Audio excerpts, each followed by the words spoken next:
Sa mismong Mother's Day, itinuring ako ng sarili kong pamilya na parang isang kasambahay sa harap ng maraming tao.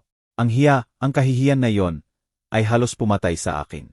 Sa loob ng maraming taon, ako ang naging ilaw ng tahanan nila. Ibinigay ko ang lahat para sa pangarap ng anak ko. Pero para sa kanila, isa lang akong anino, isang istorbo. Walang pakialam. Pero may isang bagay silang hindi alam.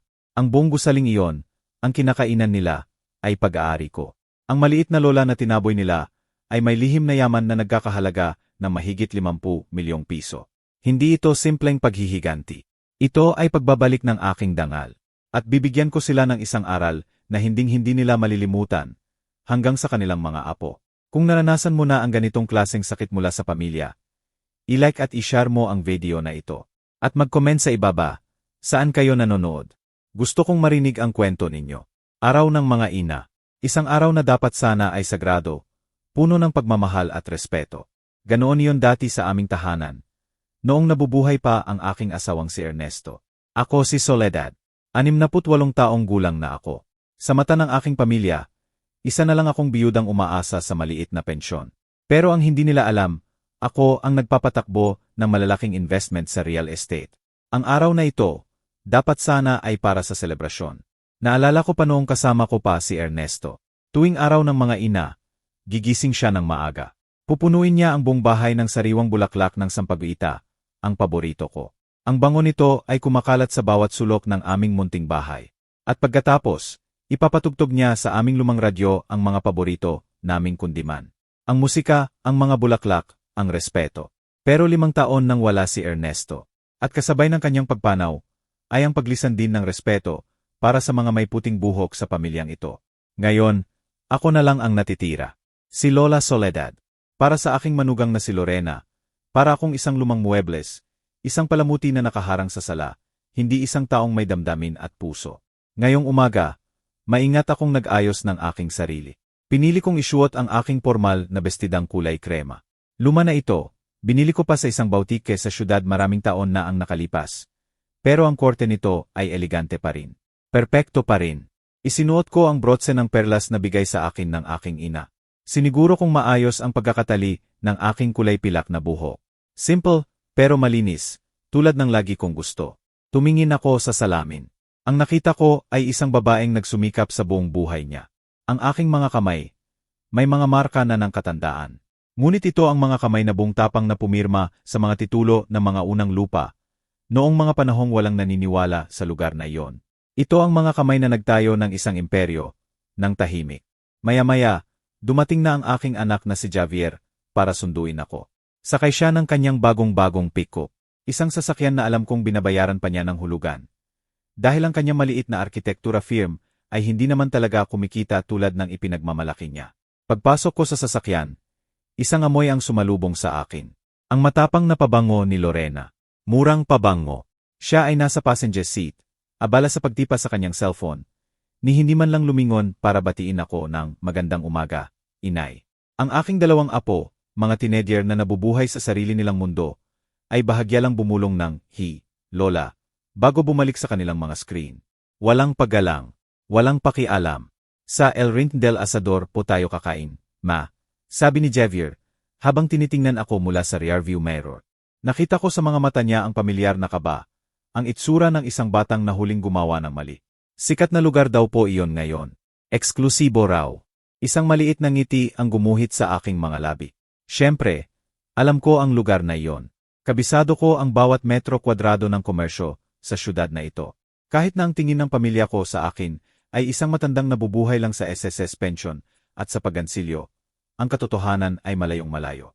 Nang mamatay si Ernesto, inakala nilang ibebenta ko ang lahat. Pero hindi. Ako mismo ang humawak, ako ang bumili, ako ang nag-invest, sa pinakatahimik na paraan. Ang pangalan ko ay nasa mga titulo ng kalahati ng commercial district. Ngunit gumagamit ako ng isang korporasyon para walang sino man ang mang-abala sa akin. Ang pangalan ng tahimik kong imperyo, Inversions El Roble. Ang biyahe ay hindi naging comfortable. Si Lorena ay walang tigil sa pagrereklamo. Reklamo sa traffic, sa init, sa damit niyang sinira raw ng laundry shop. At si Javier, tango lang siya ng tango. Sunod-sunuran. Masakit makita ang anak ko na ganito. Pinalaki ko siya para maging isang lalaking may paninindigan, may lakas ng loob. Ngunit tila pinalambot siya ng pag-ibig, o marahil, ng kaginhawaan. Alam niyang ayaw sa akin ni Lorena. Sabi ni Lorena, makalumaraw ako, at ang mga opinyon ko sa pagpapalaki ng bata ay toxic. Iyon ang salitang ginagamit nila ngayon sa lahat ng bagay na hindi nila gusto. Sa wakas, nakarating kami sa restaurant. Maganda ang lugar, aminin ko. Mga pader na gawa sa ladrilyo, mga mesang gawa sa matibay na kahoy. May maririnig na mahinang ugong ng mga usapan at tunog ng mga kubyertos. Ang amoy ng inihaw na karn at rosemary ay nangingibabaw. Magandang negosyo. Ako mismo ang nag-aproba ng renewal ng kanilang kontrata sa upa 2 buwan na ang nakalipas.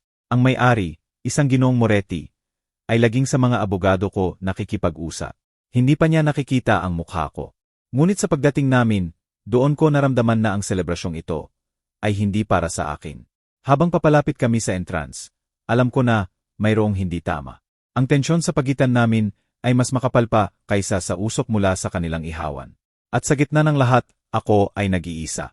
Ang araw ng mga ina, na dapat sanay sagrado, ay nagsisimula ng maging isang bangungot. At hindi ko pa alam noon, na iyon pala ang araw na magbabago ang lahat. Ang biyahe papunta sa El Rinte del Asador, ay dapat sana ay isang masayang simula. Linggo, araw ng mga ina.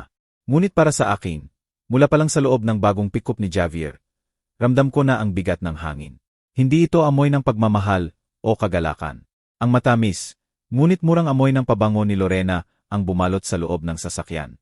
Mula sa likuran, tanaw ko ang kanyang likod, abala sa pagtipa sa kanyang cellphone. Hindi man lang lumingon, hindi man lang bumati, hindi man lang nagkunwari. Ganoon na ba ako kawalang halaga sa kanilang paningin?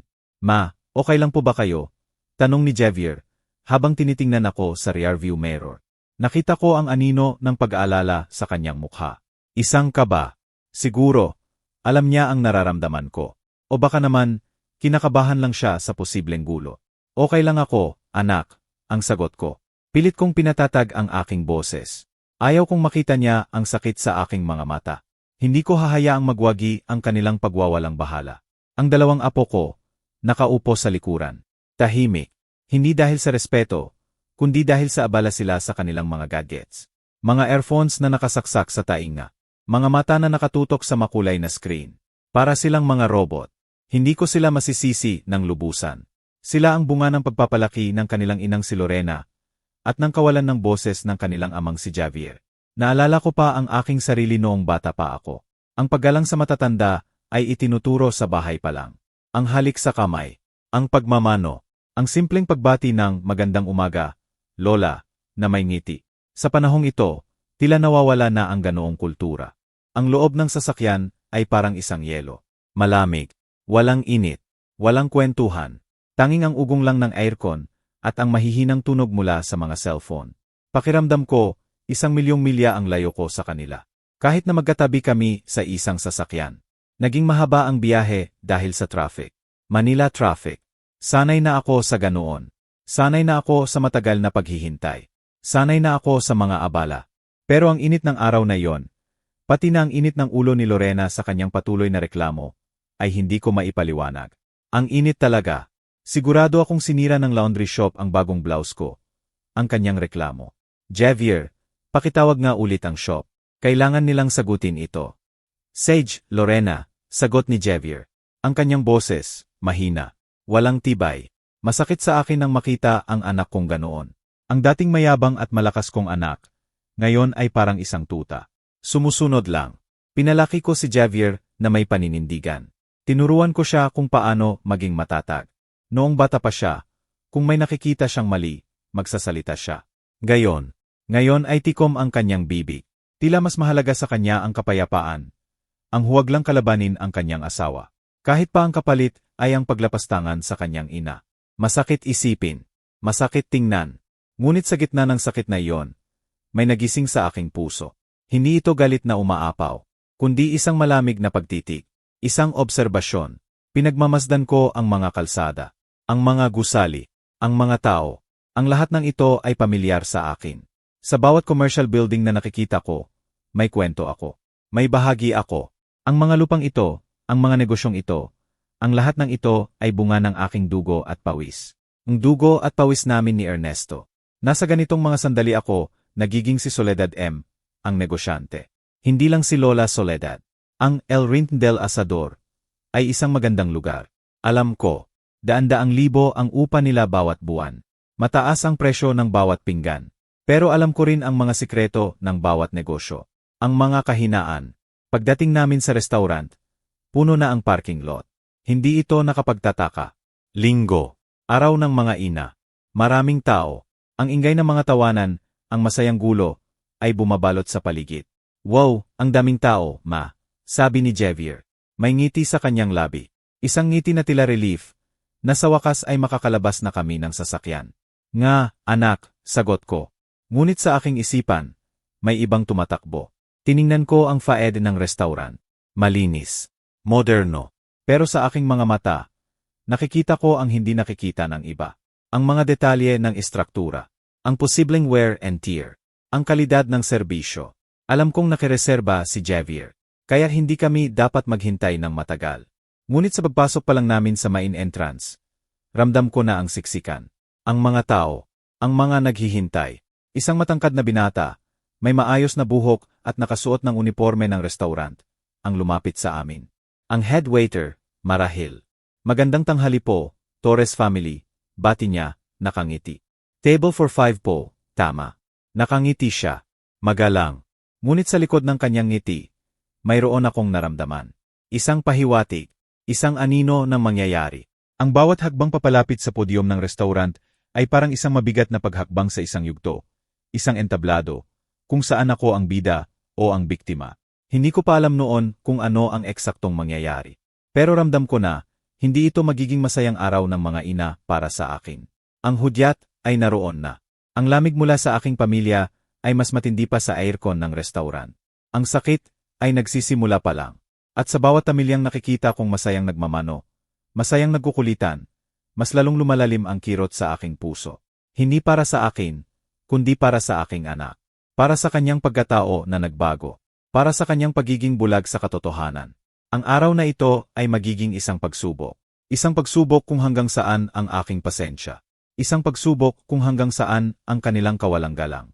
At isang pagsubok kung hanggang saan ang aking tunay na lakas. Ang mga hudyat ay naroroon na. Nasa hangin. Nasa kanilang mga mata. Nasa kanilang pagwawalang bahala. At sa puntong iyon, handa na akong harapin kung anuman ang mangyayari. Hindi ko ipapakita ang aking kahinaan. Hindi kailanman.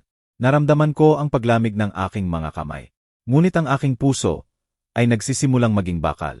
Narating na namin ang pasukan ng El Rinton del Asador. Maraming tao. Naghihintay. May mga pamilyang masayang nagtatawanan. May mga anak na nagmamano sa kanilang mga ina. May mga lola na inaalalayan ng kanilang mga apo.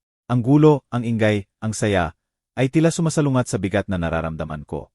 Lumapit sa amin ang head waiter. Isang batang lalaki, matangkad, at may maayos na ayos. Magandang tanghali po, Torres family, bati niya, nakangiti. Table for 5 po, tama. Ang kanyang ngiti ay propesyonal. Normal. Ngunit bago pa ako makasagot, o makapagsalita si Javier, may bumulong si Lorena sa tenga ng anak ko. Hindi naman siya talagang bumubulong. Sapat ang lakas ng kanyang boses para marinig namin. Para marinig ng mga nasa likuran namin. Javier, huwag na. Ngayon, gusto ko ng tahimik na araw. Si inay kasi, panay ang reklamo sa pagkain ng mga bata. Na-stress ako. Araw ko rin to. No. Napansin ko ang pagputla ng mukha ni Javier. Namumutla. Tumingin siya sa akin, pagkatapos ay kay Lorena. Ang mga mata niya, punong-puno ng pagkabalisa. Nghiya, marahil. Lorena, please, pakiusap niya. Ang kanyang boses, mahina. Parang bulong. Si inay yan. Si tiya ko yan, sagot ni Lorena. Mata sa mata niya akong tinitigan. May hamon sa kanyang tingin. May galit. Saka, ang tabol na binigay sa tin, bilog na booth. Magkakasiksikan tayo. Ayaw kong nagbabanggaan ang siko. Ang ngiti ng head waiter, dahan-dahang nawala. Naging yelo. Nakatayo lang siya doon. Hawak ang mga menu. Ang mga taong nasa pila sa likuran namin, nagsisimula ng tumingin. Nagsisimula ng makinig. Ramdam ko ang init sa aking lig. Hindi ito init ng hiya para sa sarili ko, kundi init ng hiya para sa kanila. Ang aking pamilya. Pagkatapos, diretsong lumapit si Lorena sa waiter. Ang kanyang boses ay matinis. May awtoridad. Kagaya ng pakikipag-usap niya sa mga kasambahay namin.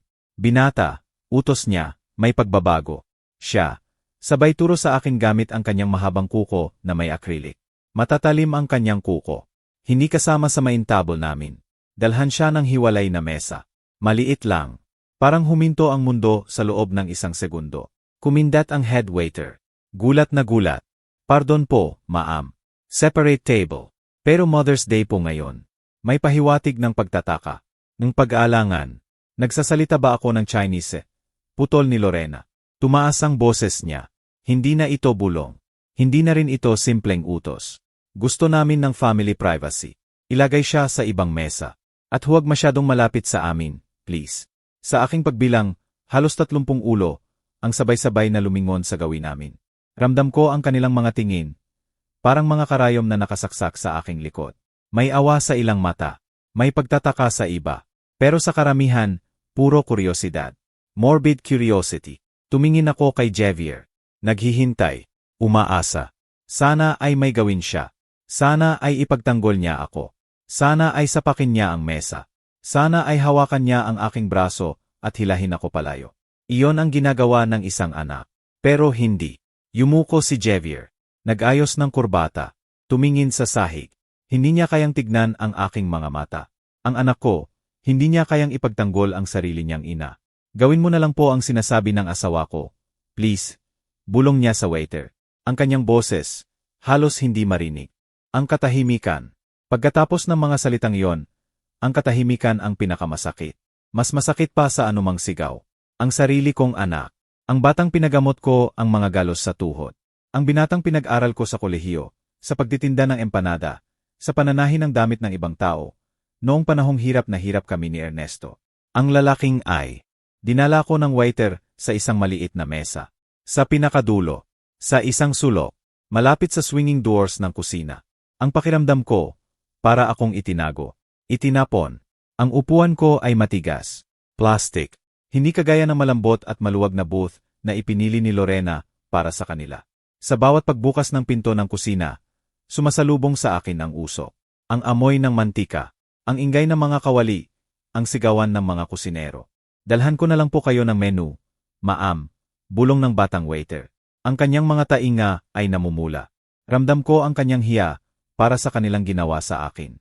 Salamat, anak, ang sabi ko. Pinilit kong ngumiti. Ayaw kong makita niya ang sakit sa aking mga mata. Huwag kang mag-alala. Ang akin, isang baso ng pinakamasarap ninyong red wine. At ang chef special. Hindi ko na kailangan ng menu. Naiwan ako. Nag-iisa. Mula sa aking munting sulok, tanaw ko ang mesa ng aking pamilya. Nakikita ko si Lorena. Tumatawa. Umaakto. Nagsasaya sa kanyang tagumpay. Nakikita ko si Javier. Kumakain, ngunit ang kanyang mga mata ay blanko. Wala sa sarili. Nagtataka ako. Iniisip kaya niya ako. O masaya lang siya na natapos ang pagtatalo. Isang traidor na luha ang dumaloy sa aking pisngi. Bumagsak sa puting tablecloth. Mabilis ko itong pinunasan. Huwag kang umiyak, Soledad. Bulong ko sa sarili. Ang pagiyak ay para sa mga walang pagpipilian. At ikaw, marami kang pagpipilian. Sa loob ng maraming taon, hinayaan ko silang maliitin ako. Hinayaan kong isipin ni Lorena na isa lang akong matandang babaeng makaluma, nabubuhay sa mga alaala. Hinayaan kong isipin ni Javier na ang kanyang tagumpay ay dahil lang sa sarili niyang galing. Hindi niya alam na ako ang nagrekomenda sa kanyang arkitektura firm sa pinakamalaking developer sa rehiyon. Ginawa ko iyon ng lihim, nang hindi niya nalalaman. Binayaran ko ang kanyang pag-aaral. Tinulungan ko siya sa mga negosyo niya. Pinaglanuhan ko ang kanilang kinabukasan. Para lang hindi sila magkulang. Para lang magkaroon sila ng mga oportunidad na hindi ko naranasan noong bata pa ako. At ito ang sukli nila. Isang mesa sa sulok. Sa tabi ng kalat at mga maruruming plato. Ang sakit. Ngunit ang sakit na iyon ay dahan-dahang nagbabago. Naging lamig. Naging tigas. Naging isang bagay na solido, mabigat, parang isang bareta ng ginto. Nagsimula akong mag-obserba. Hindi na ako si Inay Soledad na nasasaktan. Ako si Soledad M., ang negosyante. Tiningnan ko ang sahig. Ang mga sahig na kahoy ay lumana. Marumi. May mga gasgas. Tumingin ako sa kisam. May basang mansa. Tamang-tama sa ibabaw ng mesa, kung saan kumakain ang isang malaking pamilya. Tanda ng isang tulo mula sa ikalawang palapag. Hindi na ayos. Naalala ko, nai-report na ito ng property manager ko. Narinig ko ang mga waiters na dumadaan. Ay, sira na naman ang is machine sa bar. Reklamo ng isa. Sabi ng manager, ayaw maglabas ng pera ng may-ari para sa bago. At ang CR sa likod, baado, sagot ng isa pa.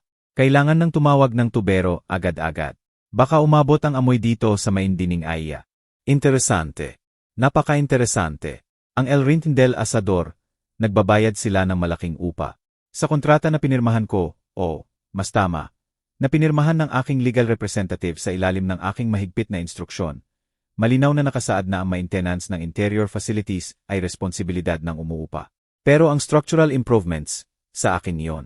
Ngunit mayroon din akong clause. Kung pababayaan ng umuupa ang imahe ng lugar na nakakaapekto sa halaga ng building, mayroon akong karapatang tapusin ang kontrata agad-agad. Ininom ko ang alak. Isang napakasarap na Cabernet. May katawan. Ipinikit ko ang aking mga mata. Hinayaan kong hugasan ng alak ang pait sa aking bibig. Naalala ko si Ernesto. Mga 15 taon na ang nakalipas. May sakit na siya noon, pero ang isip niya ay matalim pa rin, parang diamante. Nakaupo kami sa beranda, pinagmamasdan ang ulan. Sol, sabi niya, habang hawak ang aking kamay. Mas malakas ka kaysa sa akin. Kapag nawala ako, huwag mong hayaang kainin ka ng mga buitre. Ang mga tagalabas, at lalo na, ang mga tagaloob. Huwag mong sabihin yan, tatay, ang sabi ko noon. Ang lalamunan ko ay naninikip. Sinasabi ko yan dahil kilala kita, sagot niya. May puso ka na manok, pero ang utak mo, utak ng general. Gamitin mo ang utak mo, Soledad. Ang puso mo, itago mo para sa kung sino ang karapat-dapat. Naiyak ako. Naluha ako sa pag-alala. Sinunod ko nga ba si Ernesto? Hindi. Hinayaan kong nakalantad ang aking puso. At itinago ko ang aking utak sa ilalim ng unan. Hinayaan kong yapakan ako ni Lorena sa bawat family gathering.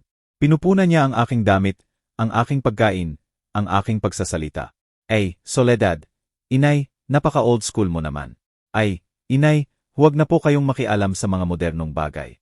At ako, tahimik lang. Tahimik para walang gulo. Tahimik para hindi kailangan ni Javier na pumili sa pagitan ng kanyang asawa at ng kanyang ina. Pero ngayong araw, ngayong nakita kong kumakain si Javier ng tahimik, hindi man lang naglakas loob na tumingin sa aking sulok, naintindihan ko. Nakapili na siya, at hindi ako ang kanyang pinili. Ang sakit na nararamdaman ko kanina, naglaho na. Ngayon, ang nararamdaman ko ay isang ganap na kalinawan. Parang tinanggalan ako ng benda sa mata na suot ko ng 5 taon. Muli kong tiningnan ang mesa nila. Nakita ko si Lorena, tinatawag ang isang waiter. Ang kanyang mga kilos ay nagrereklamo. Sigurado ako na ang pagkain ay malamig na naman, o may kulang. Si Javier, walang reaksyon. Nakatingin lang sa kanyang cellphone. Ang aking mga apo, abala pa rin sa kanilang mga laro. Ang babaeng iyon, ang aking manugang, pakiramdam niya ay makapangyarihan siya, dahil kaya niyang sigawan ang isang empleyadong minimum wage lang ang sahod. Pakiramdam niya ay importante siya, dahil may dala siyang branded na bag, na marahil ay inutang lang, at nakaupo siya sa pinakamagandang mesa. Napakaliit at napakahina ng kanyang konsepto ng kapangyarihan. Ang tunay na kapangyarihan, hindi maingay. Ang tunay na kapangyarihan, hindi kailangan sumigaw o manghiya ng waiter. Ang tunay na kapangyarihan ay ang nakaupo sa pinakapangit na mesa sa restaurant, kumakain ng nag-iisa, at alam mong sa isang tawag lang. Kaya mong bilhin ang buong gusali.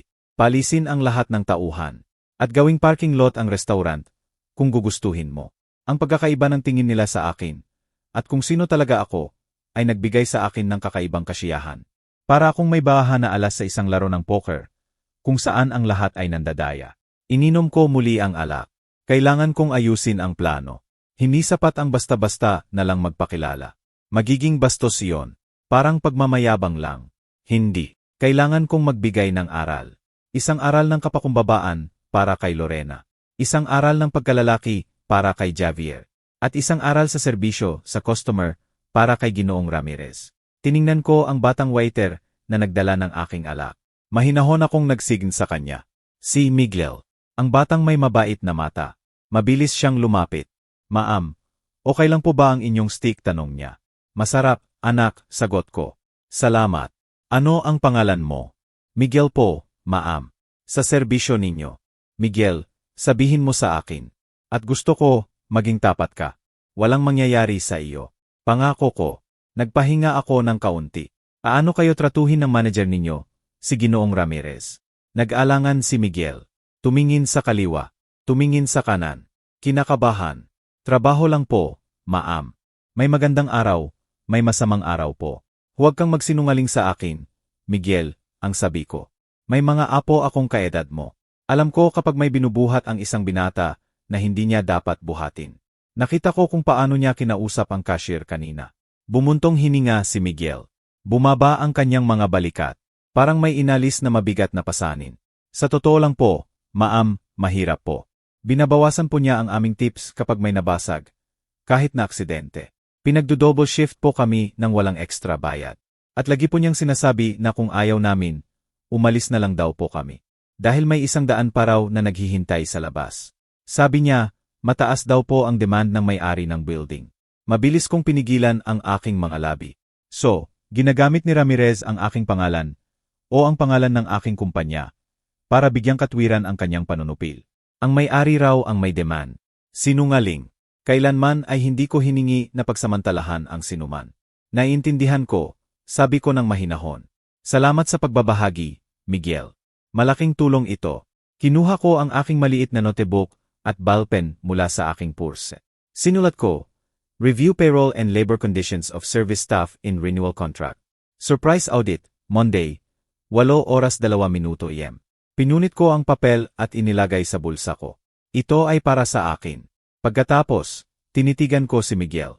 Miguel, nagtitiwala ka ba sa akin? Kumindat ang binata. Nagulat sa tanong. Tiningnan niya ako sa mata. Ang aking mga mata, luma at pagod, ngunit ngayon ay may kislap ng mapanganib na kalokohan. Opo, ma'am. Hindi ko po alam kung bakit, pero opo. Parang naalala ko po ang lola ko. Mabuti, sabi ko. Maglaro tayo ng isang laro, ikaw at ako. Isang laro ng katarungan. Sumenyas ako para lumapit pa siya. Yumuko siya. Ang pamilya ko, sa harapan. Itinuro ko ng lihim gamit ang aking ulo. Ay magpapatawag na ng bill anumang oras. Si Lorena, ang babaeng sumisigaw. Siguradong gugustuhin niyang hatiin ang bill. O gagawa ng eksena sa credit card ng anak ko. Gusto kong ikaw ang magbigay ng bill sa mesa nila. Pero ma'am, hindi po yon ang aking area. Hindi mahalaga. Gawin mo para sa kasamahan mo. Sabihin mo na ang matandang babae, sa sulok ang humiling na ikaw ang magdala ng bill. At kapag dinala mo na, gusto kong ibigay mo ito. Kinuha ko mula sa aking pitaka ang isa pang card. Ngunit hindi ito ang business card na ibinigay ko kay Ramirez kanina. Ito ay isang itim na debit card. Matte finish. Walang limitasyon.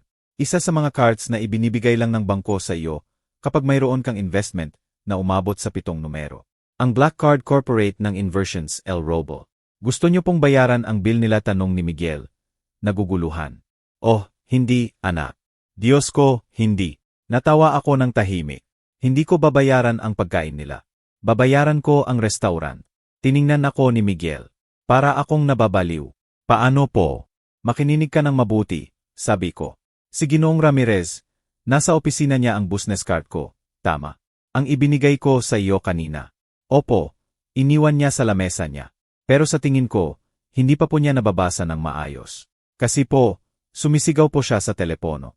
Perfecto, sabi ko. Gusto kong pumunta ka sa opisina ngayon. Abutin mo siya habang kausap niya. Sabihin mo na si Ma'am Soledad M., ang may-ari ng Inversions El Robol, ay kumakain dito, sa mesa ng mga walis. At gusto niyang bayaran ang bill ng buong dining area, lahat ng mesa, maliban sa isa. Nagmulat ang mga mata ni Miguel. Lumaki. Lahat ng mesa, maliban sa anak niyo po. Tama.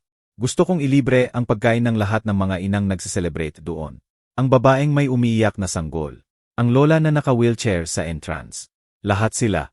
Maliban sa mesa number 5. Sa kanila, sisingilin mo ang bawat sentimo. Kasama ang full service charge. Nagsimulang ngumiti si Miguel. Isang mabagal na ngiti. Hanggang sa naging ganap na pagkakasundo. Naintindihan niya. Naintindihan niyang hindi ito charity. Ito ay isang deklarasyon ng digmaan. At isa pa, Miguel, dagdag ko, ibinaba ang boses ko. Parang nakikipagsabuatan. Sabihin mo kay Ramirez na lumabas. Gusto kong siya mismo ang pupunta sa mesa ng anak ko. Para ipaliwanag kung bakit ngayon, nilibre ang lahat, maliban sa kanila. At gusto kong makita ang mukha niya, kapag naintindihan na niya kung sino ako. Naintindihan po, Ma'am Soledad. Tumayo si Miguel. Parang tumangkad siya ng 2 pulgada. Gagawin ko po ngayon. Hintayin mong humingi sila ng dessert, sabi ko. Hayaan mong maging kampante sila. Hayaan mong isipin ni Lorena na nanalo siya sa araw na ito. At pagkatapos, saka mo ilabas ang martilyo. Tumango si Miguel. At umalis siya papunta sa kusina. Naglalakad siya ng may bagong layunin. Ako. Sumandal ako sa matigas at hindi komportableng silya. Tiningnan ko ang aking baso ng alak. Inikot ang pulang likido laban sa ilaw. Sa malayo, nakita kong tumayo si Javier. Papunta sa CR. Dumaan siya malapit sa aking lugar. Ngunit tumingin siya sa kabilang direksyon. Sinasadya. Iniiwasan ang aking mga mata. Masakit ang kanyang kaduwagan. Ngunit hindi na ito nakakapagparalisa sa akin. Kung gusto niyang maging estranghero, ituturing ko siya bilang estranghero. At sa aking mundo ng negosyo, ang mga estrangherong hindi gumagalang sa kontrata o sa hierarchy ay tinuturuan ng respeto. O kaya ay pinapaalis. Isang malamig na kapayapaan ang bumalot sa akin. Hindi na ako ang malungkot na biyuda. Ako ang matriarch. Ako ang amo. At malapit kong gawing isang alamat ang lunch na ito sa araw ng mga ina. Isang kwentong ipagbibigay alam sa restaurant na ito sa loob ng maraming taon. Nag-vibrate ang aking cellphone. Isang automatic message mula sa bangko. Kinukumpirma ang aking available balance. Sapat para bilhin ang lugar na ito, 10 beses. I-enjoy mo ang mimosa mo, Lorena, ang naisip ko, habang nakatitig sa batok niya. Dahil yan na ang huling matamis na matitikman mo, sa matagal na panahon. Lahat ay handa na. Ang mga piyesa ay nasa board na.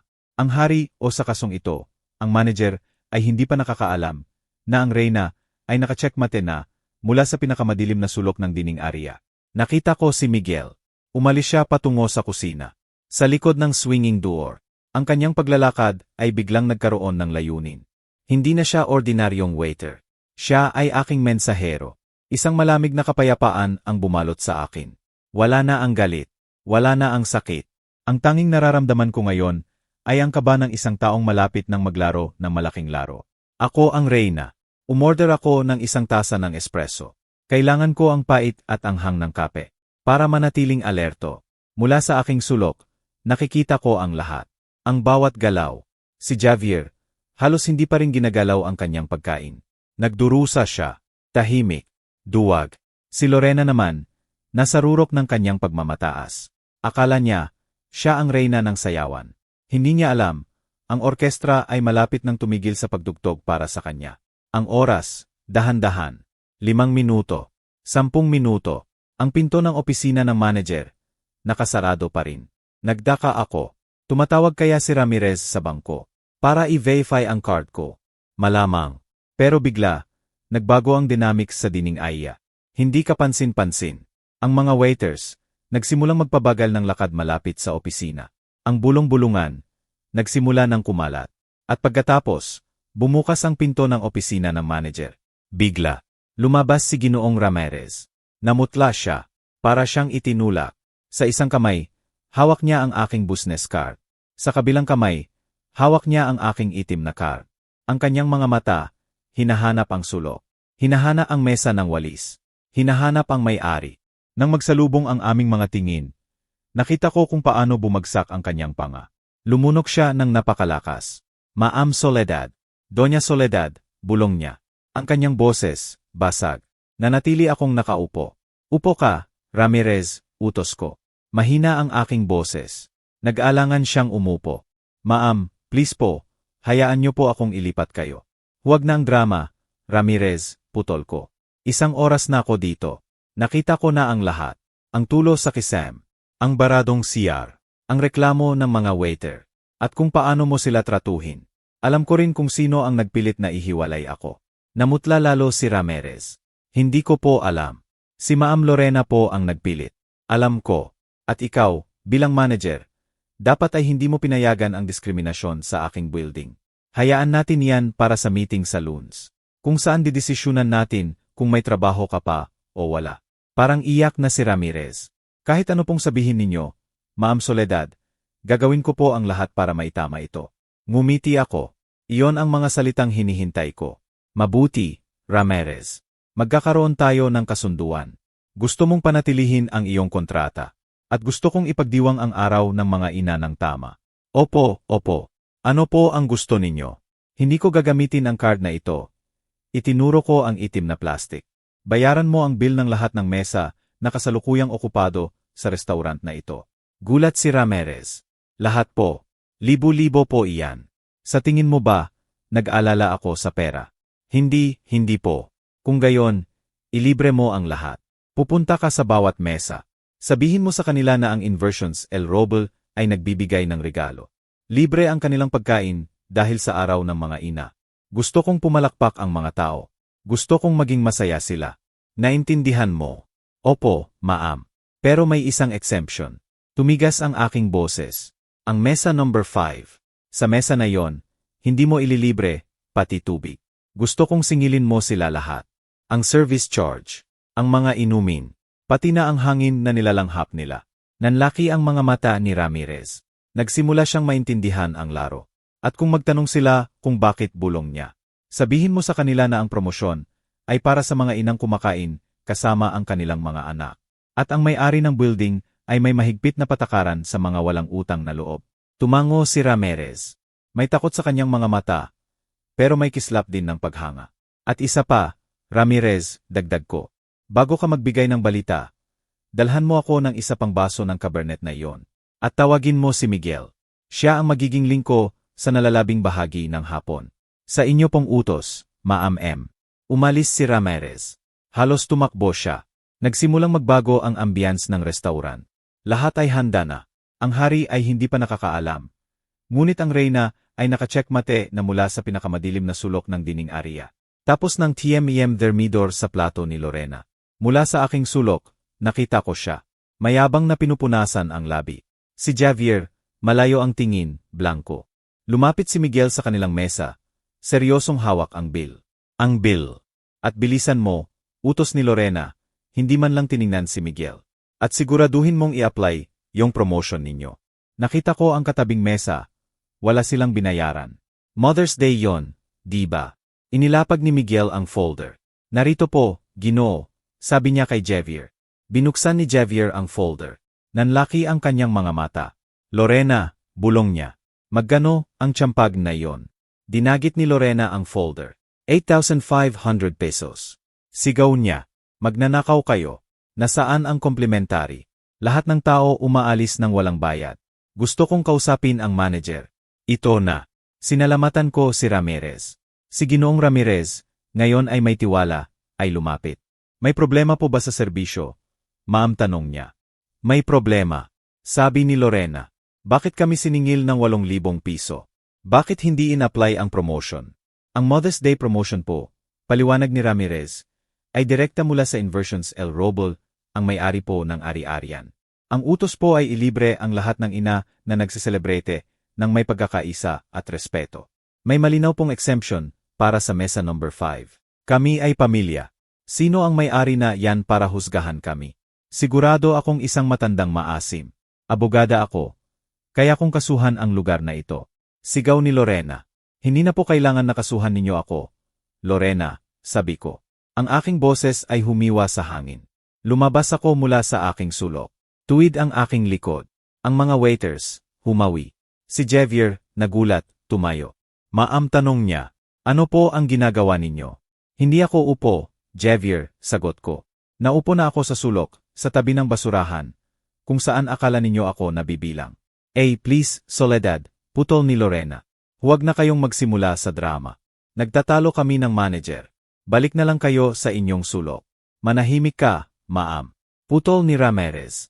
Magkaroon ka ng mas maraming respeto kapag kinakausap mo ang may-ari. Napatigil si Lorena. May-ari, ano ang sinasabi ninyo? Siya si Soledad, nabubuhay lang sa pensyon. Kinuha ko ang aking business card. Inilagay ko ito sa maruming plato ni Lorena. Basahin mo, Lorena, sabi ko. Kinilabutan siya ng mabasa. Soledad M., Presidente, Grupo de Bains Races El Roble. Hindi ito ay isang biro, bulong niya. Tiningnan ako ni Javier. Puno ng luha ang kanyang mga mata. Naintindihan niya. Inversions. El Roble. Mama, ikaw ang El Roble. Ako ang El Roble, Javier, kumpirma ko. At ang restaurant na ito, ang lupa na tinatayuan ninyo, lahat akin. Hinira ninyo ang may-ari sa sarili niyang bahay. Bumagsak si Lorena sa kanyang upuan. Ang kanyang mukha, mula sa galit ay naging puti ng takot. Ang mga waiters, nakatingin ng may kasiyahan. Si Ramirez, malamig ang titig.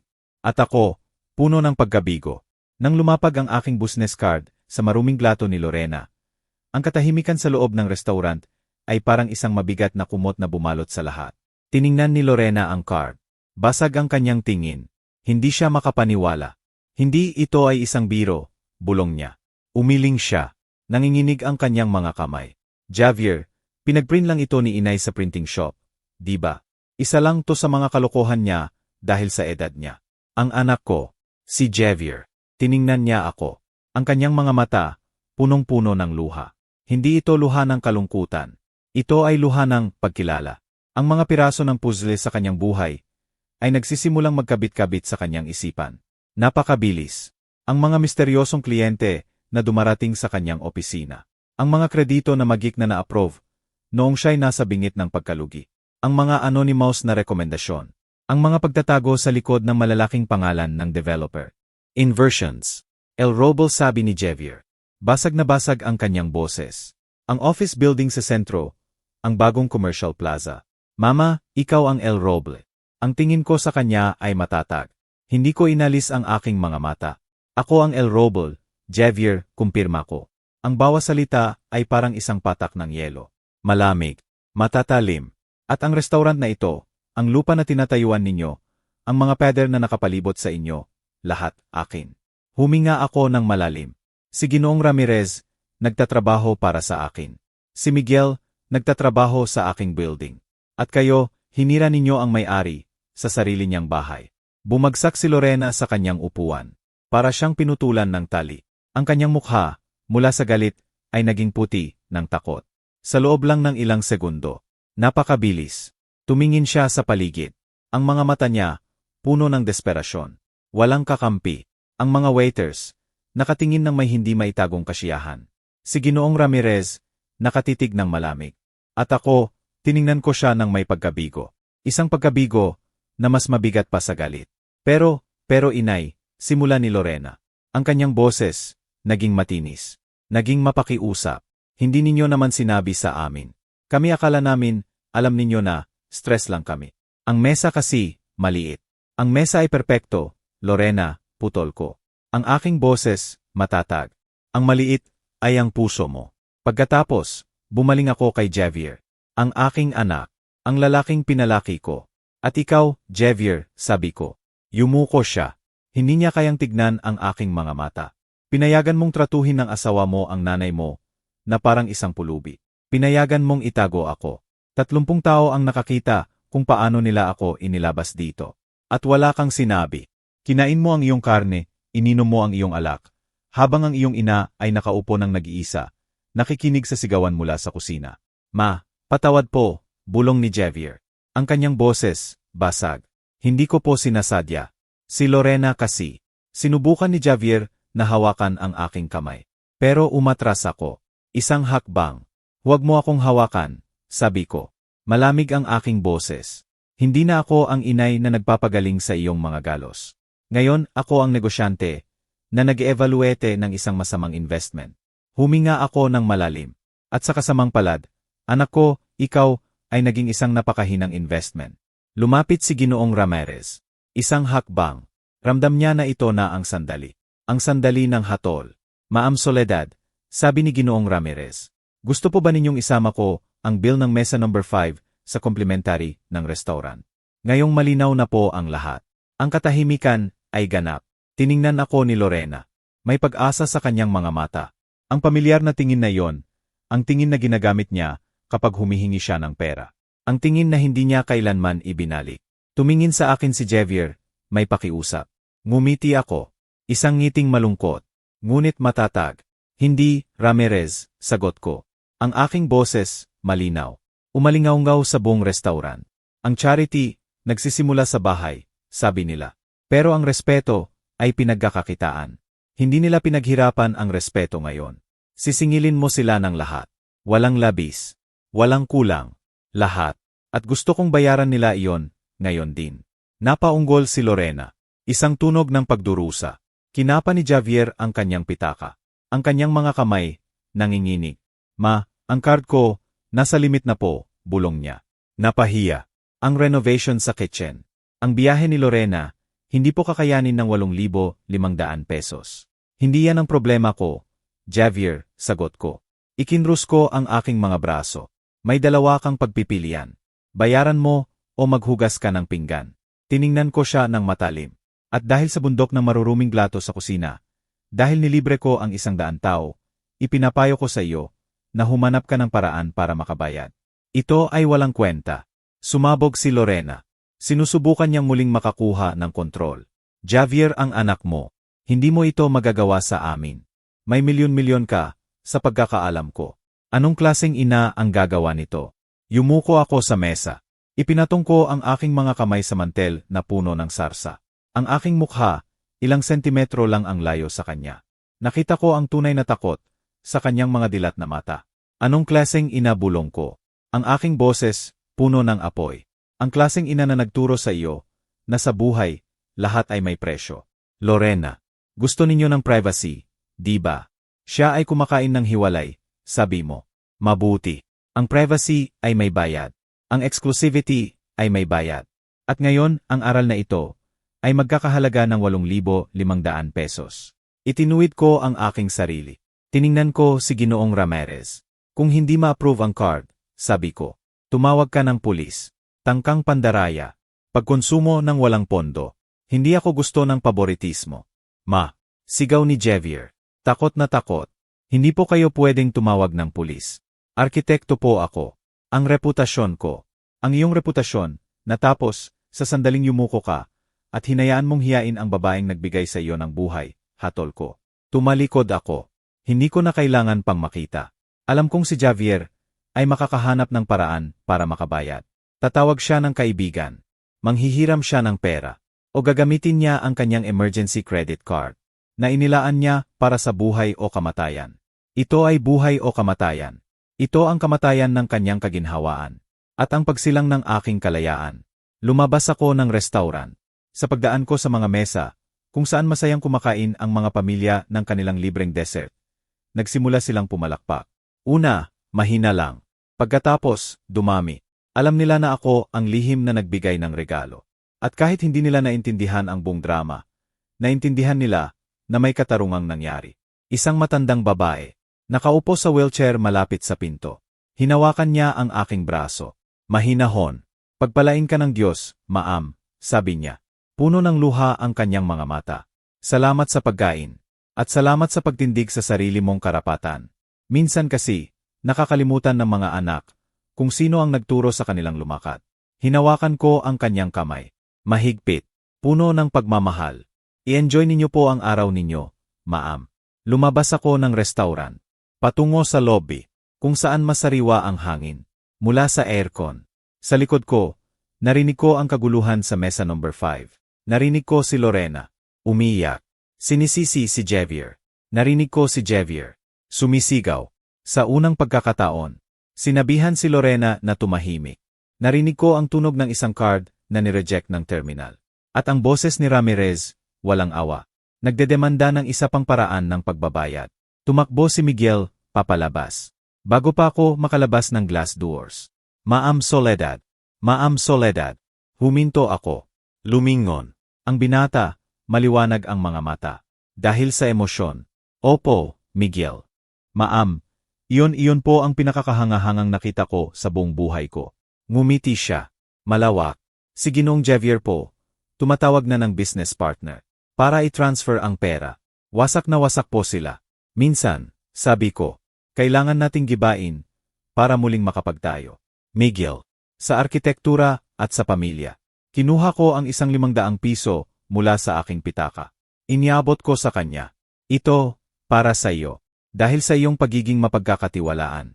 At sa iyong mahusay na serbisyo. At sabihin mo sa mga kasamahan mo, na sa lunes ng 8 ng umaga, gusto ko silang makita lahat. Ay renegosyate natin ang kanilang sahod. Tapos ng pang-abuso, dito sa aking building. Kinuha ni Miguel ang pera. Ngunit pagkatapos, gumawa siya ng isang hindi inaasahang bagay. Hinawakan niya ang aking kamay, at hinalikan niya ito ng may paggalang. Para akong isang sinaunang reyna. Salamat po, Doña Soledad. Inaabangan po namin kayo. Lumabas ako ng restaurant. Papunta sa kalsada. Ang araw ng hapon, tumama sa aking mukha. Ngunit hindi ko ito ininda. Mainit. Buhay. Ang aking driver, si Roberto, na tinawagan ko ng lihim 10 minuto na ang nakalipas, naghihintay na. Sa harapan ng restaurant, ang kanyang itim na sasakyan, malinis. Tamang-tama sa lugar kung saan ipinaada ni Javier ang kanyang pick-up na hulugan. Binuksan ng valet parking ang pinto sa likuran para sa akin. Bago ako sumakay, huli akong lumingon sa faked ng El Rint del Asador. Isang magandang building. Matibay. Matatag. Tulad ko. Si Javier at Lorena, naiwan sa loob. Nakikipaglaban sa kahihiyan. At sa utang. Ako, umuwi. Sa aking bahay. Puno ng sampaguita. At musikang kundiman. Kung saan ang alaala ni Ernesto, ay hindi na ako titingnan ng may pag-aalala, kundi ng may pagmamalaki. Nabawi ko ang aking pangalan.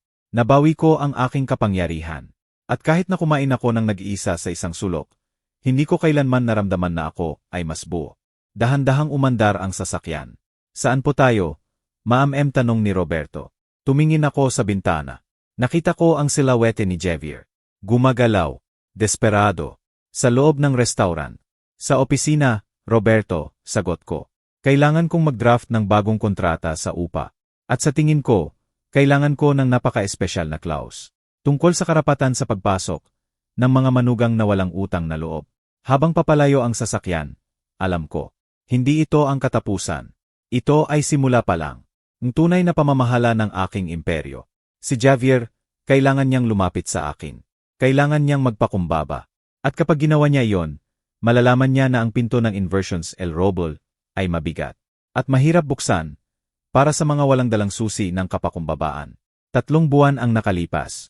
3 buwan na ang nakalipas mula sa araw ng mga ina na iyon. Ang araw na nagpabago sa kasaysayan ng aking buhay. Kung may nagsabi sa akin na sa edad na 68, muli kong sisimulan ang aking sariling pagkatao, tatawanan ko sila. Pero narito ako. Nakaupo sa Executive Leader Chair. Sa main office ng Inversions El Roble, may panoramic view ng syudad na tinulungan kong itayo. Bato sa bato, kasama si Ernesto. Hindi na ako ang anino na nagagansilyo sa sala. Ngayon, ako ang ilaw na nagdidikta kung saan lalago ang mga anino. Ang opisina, mabango. Amoy sariwang kape. Amoy watts ng kahoy. Isang pinaghalong amoy na sa tingin ko ay ang pabango ng progreso. Ang aking desk, dati, pinapatakbo lang ng mga manager na sinusubaybayan ko mula sa aking kusina. Ngayon, puno ito ng aking mga folder, aking mga fountain pen, at isang litrato ni Ernesto na nakangiti. Parang sumasang-ayon sa bawat pirma na inilalagay ko. Ang aking sekretarya, si Maria, isang mahusay na babae. Kumatok siya sa pinto. Mahinahon. Ma'am Soledad, sabi niya. Nandito na po si Arkitekto Torres. May appointment po siya ng 1-0. Tiningnan ko ang relo. Alas negatibo 1-0. Eksakto. Dati, dumarating si Javier sa bahay ko kung kailan niya gusto. O hindi dumating. Sa akala niya, wala akong halaga. Dahil si Mama, laging nandiyan. Ngayon, kung gusto niya akong makita, kailangan niyang mag-set ng appointment. Tulad ng ibang supplier. Papasukin mo, Maria, sabi ko. At dalhan mo kami ng 2 kape. Black. Walang asukal. Bumukas ang pinto. Pumasok si Javier. Iba ang kanyang itsura. Mas payat. May ayebag sa ilalim ng kanyang mga mata. At ang kanyang suit, hindi na kasing kinis ng dati. Wala na ang dating pagmamataas na dala niya noong araw na iyon sa restaurant. Pumasok siya. Nakayuko ang kanyang balikat. Hawak ang isang rolyo ng blueprints. Parang isang kalasag. Magandang umaga, ma, bati niya. Nagkamali. Ibig kong sabihin. Maang presidente, mabilis niyang itinuwid. May nerbiyos na ngiti. Magandang umaga, Javier, sagot ko. Itinuro ko ang silya sa harapan ng aking desk. Hindi ako tumayo para yakapin siya. Ang mga yakap na yon, kailangan niyang paghirapan muli. Umupo si Javier. Inilapag niya ang mga blueprints sa mesa. Maingat. Nanginginig ng bahagya ang kanyang mga kamay. Dinala ko po ang mga preliminary designs para sa renovation ng South Commercial Plaza. Tulad po ng hiniling ninyo sa bidding. Magdamag po akong nagtrabaho para matapos ito. Tumango ako. Kinuha ang mga dokumento. Sana, mas mahusay ito kaysa sa nakaraang beses. Javier, tandaan mo, hindi ko ibibigay sa iyo ang kontrata dahil anak kita. Binibigyan kita ng pagkakataong lumaban. Kung hindi magtugma ang mga gastos, o kung hindi functional ang design, ibibigay ko ito sa kumpanya ng mga Gomez. Alam ko po, ma, sabi niya. Bumuntong hininga. Kinamay ang kanyang buhok. Maniniwala po kayo, naintindihan ko na. Ang katahimikan. Sumunod. Mabigat. Ngunit kailangan. Kinailangan ni Javier na ibenta ang kanyang bagong pickup para bayaran ang utang sa restaurant at para sa mga gastos sa bahay. Dahil pinutol ko ang lahat ng extra money na hindi niya alam, inilalagay ko sa kanyang negosyo. Sa pamamagitan ng mga Jost contracts. Ngayon, kailangan niyang mabuhay sa kanyang tunay na talento. Kumusta si Lorena, tanong ko. Hindi dahil sa tunay akong nag-alala sa kanya, kundi para suriin ang sitwasyon. Nagsimulang magsalita si Javier. May sakit sa kanyang mukha. Galit na galit pa rin po siya. Sabi niya, inihira ninyo raw po siya sa buong lipunan. Na ang mga kaibigan niya sa club, hindi na siya iniimbitahan sa breakfast. Dahil kumalat ang balita tungkol sa nangyari sa restaurant. Ibinaba ni Javier ang kanyang boses. Kinailangan po naming palisin ang kasambahay, ma. Gayon po, si Lorena na ang naglilinis ng bahay at nagluluto. Sabi niya po, isang pagpapahirap daw po. Ngumiti ako, mahina lang. Sumipsip ng cap. Maligayang pagdating sa tunay na mundo, anak. Ang paglilinis ng bahay, hindi pagpapahirap. Ito ay dignidad. Baka sakali, matuto siyang pahalagahan ang taong naghahanda ng pagkain niya. At ang mga apo ko, kumusta sila? Surprisingly, ma. Maayos po, aminin ni Javier. May kislap ng pagtataka. Noong una, nagreklamo sila. Dahil binawasan ko ang data plan sa cellphone nila. Pero noong isang araw, tinanong ako ng panganay kung pwede raw po siyang bumisita sa inyo. Nakita po niya sa internet na kayo ang may-ari ng kalahati ng bayan. At gusto niyang malaman kung paano ninyo nakuha ang inyong kayamanan. Sa tingin ko po, mas hinahangaan nila kayo ngayon. Dahil alam nilang makapangyarihan kayo. Sumandal ako sa aking upuan. Naramdaman ko ang halong kasiyahan at lungkot. Malungkot na ang pera, ang bumibili ng atensyon, na hindi makuha ng pagmamahal. Ngunit kung iyon ang magiging daan, para turuan ang mga batang iyon ng tamang pagpapahalaga, gagamitin ko iyon. Sabihin mo sa kanila na pwede silang pumunta sa Sabado, sabi ko. Pero hindi para maglaro ng cellphone. Kung pupunta sila, para turuan ko sila kung paano magbasa ng financial statement. At para maintindihan ang halaga ng paggawa. Kung gusto nila ng mana, kailangan nilang matutong pamahalaan yon. Hindi aksayahin. Tumango si Javier. Puno ng luha ang kanyang mga mata. Ma, patawad po. Alam kong nasabi ko na ito. Pero napakagago ko po. Nabulag po ako sa pagmamahal kay Lorena, sa pagpapanggap na mayaman, na nakalimutan ko kung sino ang laging sumusuporta sa akin. Tiningnan ko siya ng matalim. Nakita ko ang aking anak, ang lalaking pinalaki ko. Lumalaban. Para lumabas sa ilalim ng mga patong-patong na vanity. Ang pagpapatawad ay ipinapakita sa gawa, Javier. Hindi sa salita. Magpatuloy ka sa pagtatrabaho. Ipaglaban mo ang kontratang ito. Tratuhin mo ang iyong asawa ng may katotohanan, hindi ng pantasya. At pagkatapos, marahil, makakakain na tayong muli ng magkasama sa isang linggo. Pero hindi sa hiwalay na mesa. Tumayo si Javier. Kinuha ang kanyang mga gamit. Bago siya lumabas, huminto siya. Salamat po, ma. Para sa aral. Mahal po. Pero kailangan. Nang magsara ang pinto, huminga ako. Hindi ko alam na pinipigilan ko pala ang aking hininga. Mahirap.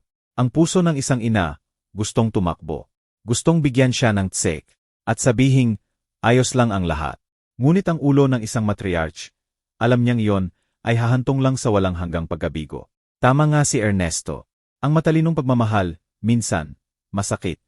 3 buwan ang nakalipas mula sa araw ng mga ina na iyon. Kung may nagsabi sa akin, na sa edad na 68, muli kong sisimulan ang aking sariling buhay, tatawanan ko sila. Ngunit narito ako, nakaupo sa executive chair ng Inversions El Robo. Hindi na ako anino. Ako ang ilaw. Ang aking opisina ay mabango. Amoy cap. Amoy tagumpay. Ang aking desk, puno ng mga folder. Aking mga panulat. At isang litrato ni Ernesto na nakangiti.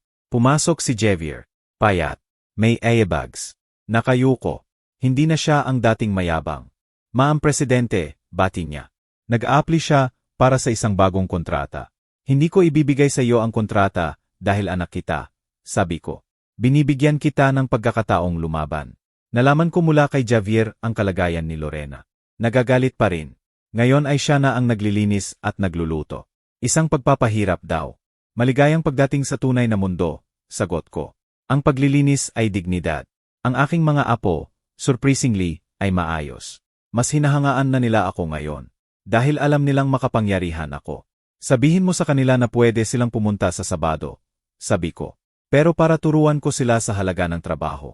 Kung gusto nila ng mana, kailangan nilang matutong pamahalaan yon. Umalis si Javier. Salamat po, ma, sa aral. Mahal po. Pero kailangan. Kinahapunan, bumisita ako sa El Rincón del Asador. Malinis ang entrada. Gumagana na ang aircon. Ang mga waiters, masaya. Si Ginoong Ramirez, propesyonal ang respeto. Wala na po ang mesa na iyon, ma'am, sabi ni Ramirez. Nakareserba po sa inyo ang mesa sa bintana. Ang pinakamagandang view. Bumati ako sa kusina. Nalaman kong masaya na sila. Binabayaran na ang overtime. Nakita ko si Miguel. Mas matured. Ngayon ay nag-aaral na siya ng accounting at restaurant management. Ako lang ang nagbigay sa iyo ng susi. Miguel, sabi ko. Ikaw ang naglalakad. Kailangan ko ng mga taong mapagkakatiwalaan. Kapag inilabas na natin ang El Roble sa ibang syudad. Umupo ako sa mesa sa bintana. Kumain akong nag-iisa. Pero hindi ako nag-iisa. Naisip ko si Ernesto. Ang kanyang mga salita. Ang matalinong pagmamahal, minsan, masakit. Tama siya. Ang bersyon na ito ng aking sarili, mas gusto ko. Pinatigas ng pagkabigo. Pinakinis ng dangal. Inakala ni Lorena at Javier na sa pagbubukod nila sa akin, pinapaliit nila ako. Hindi nila alam na sa paglalagay nila sa akin sa sulok, binigyan nila ako ng perspektibo. Ginising nila ako. Natapos ko ang aking pagkain. Nagbayad ako. Nag-iwan ng malaking tip. Lumabas ako. Ang aking driver, naghihintay. Nakita ko si Lorena. Lumabas sa isang mamahaling clothing store. Walang dala. Puno ng pagkabigo. Malamang na-reject ang card niya. Hindi ko siya inalok ng sakay. Kailangan niyang lumakad. Isip ko. Kailangan niyang maramdaman ang semento sa ilalim ng kanyang mga paa. Tiningnan ko ang aking mga kamay. Mga marka ng katandaan. Ngunit ito ang aking mapa. Ang patunay ng bawat laban na pinagwagian. Ako si Soledad. 68 anyos. Ina. Lola. Ngunit higit sa lahat, ako ang may-ari ng aking sariling kapalaran. Kahit saan pa ako paupuin, ako, ang laging nagpapasya sa mesa. Roberto, sabi ko, taasan mo pa ang tugtog. Ipatugtog mo yung kundiman na gusto ni Ernesto. Ngayon, magandang araw para magsaya. Nasa aking sasakyan, ramdam ko ang kapayapaan. Natapos na ang araw, ngunit nagsimula ang bago kong buhay. Nakita ko si Lorena, lumabas sa tindahan, balisa, walang dalang kahit ano. Noon, hinayaan kong maliitin nila ako. Ngayon, ako ang nagpapasya. Ang mga kamay kong may marka ng katandaan, sila ang aking mapa, patunay ng bawat laban. Pinatugtog ko ang paboritong kanta ni Ernesto. Ang hinanakit ay nawala. Ako si Soledad, hindi na isang anino. Kung may magtatangkang ilagay ako sa sulok, malalaman nila, ako ang laging nagpapasya sa mesa. Ito ang simula.